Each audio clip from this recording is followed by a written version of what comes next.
Quels sont les symptômes du coronavirus? Des symptômes qui peuvent aller d'une rhinorrhée, un nez qui coule, à des symptômes de syndrome grippaux, des douleurs de crâne, et jusqu'aux patients qui ont des formes graves, là où ils font vraiment des détresses respiratoires aiguës. Donc les symptômes sont très variés. Comment se transmet la maladie?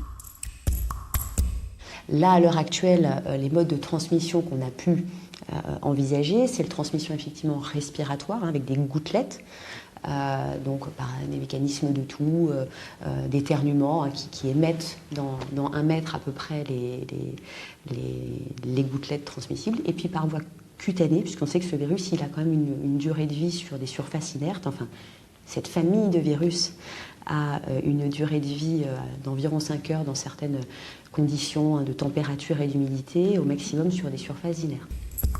Est-ce comparable à une épidémie de grippe? Ils ont des symptômes qui peuvent être similaires, mais ce sont 2 virus différents. Donc ils ne fonctionnent pas différemment, ils attaquent l'homme de façon différente. Mais la difficulté du coronavirus, c'est que c'est un nouveau virus qui survient sur une population qui est naïve, c'est-à-dire qu'il n'a jamais rencontré ce virus-là. Et c'est toute la problématique de cette épidémie qu'on vit actuellement, qui menace d'être une pandémie, avec l'OMS qui nous envoie des signaux fréquents là-dessus.